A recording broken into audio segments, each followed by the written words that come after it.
We almost never hear players talk bad about other players.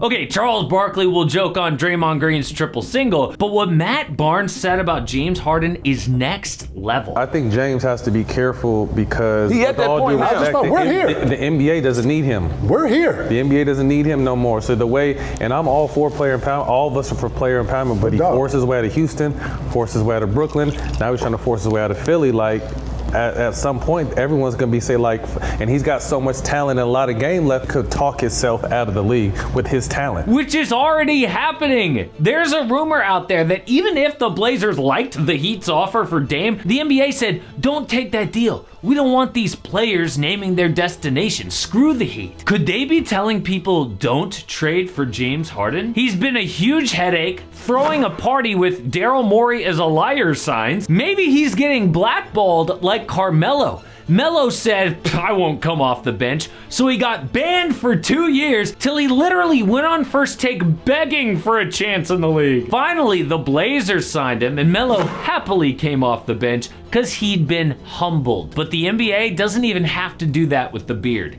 He did it to himself.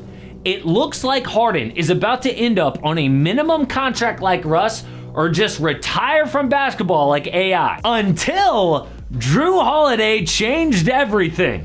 If the Blazers do a 3-team deal to get Holiday to Philly and Harden to the Clippers, it could save his career. Imagine Harden with Kawhi and Paul George. They win a championship, it repairs his legacy and gets him paid. I know that sounds impossible, but winning really does fix everything. But Harden getting to the Clippers depends on one thing. They are the only team interested. And you'd think any team who wants Dame would also want Harden. Both great scoring guards, bad on defense, and James is a better playmaker. But a Miami reporter already said, nope, the Heat have zero interest. Why? Remember when he demanded out of Houston? Teams were lining up. The Nets had to spend one young all-star Jared Allen, 3 role players, and control of 7 first-round picks. The Sixers also wanted it, but now no one is looking at Harden. The Clippers kind of want him, but not really that bad.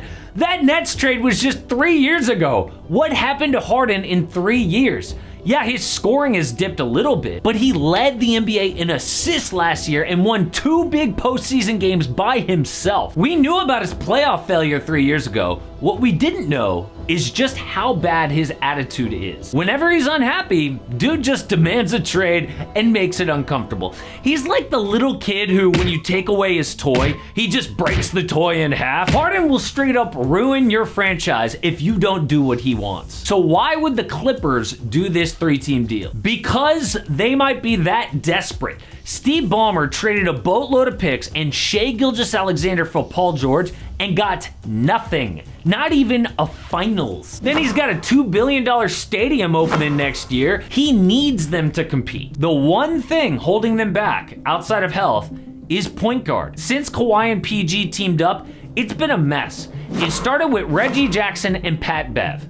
Next year, they threw a little Rajon Rondo in there. 2022, Eric Bledsoe.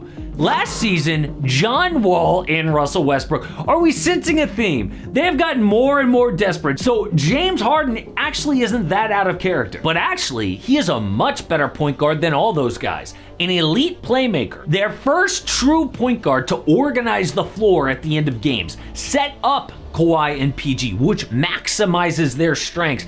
At times, PG has had to play point guard, which limits his natural game.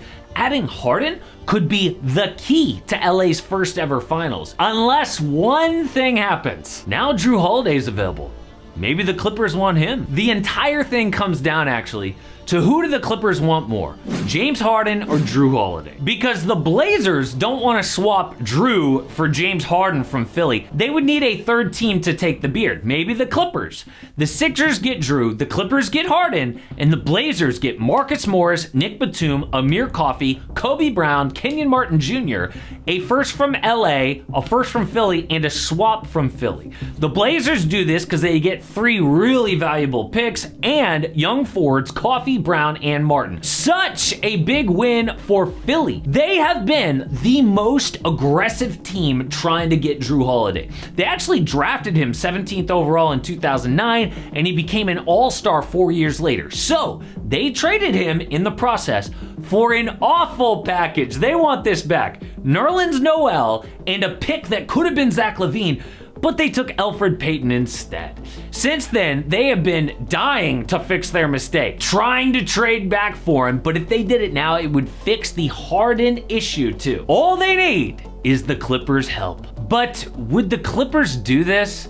I mean, if they wanted Harden that bad, this deal would happen weeks ago. You know, they are looking right now at Jrue Holiday. Not an elite playmaker like Harden, but he does everything else better.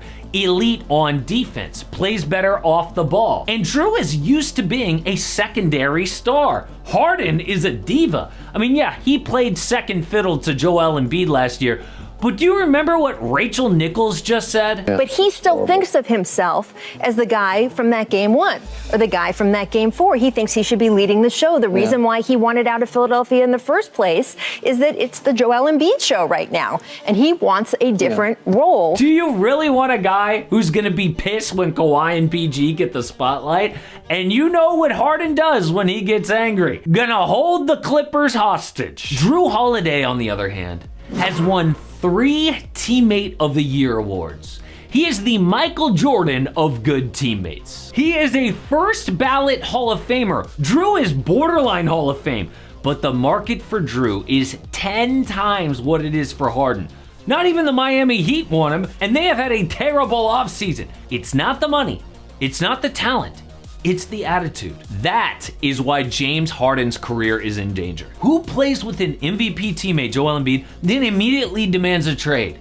Someone who needs to be humble. It's like the Carmelo situation Kevin Garnett brought up. Melo laughed at coming off the bench, but a few years later was begging to come back to the NBA. The man lost a year and a half of basketball because no one wanted to deal with his attitude. No one ever questioned Melo's ability to score, but he couldn't face his limitations.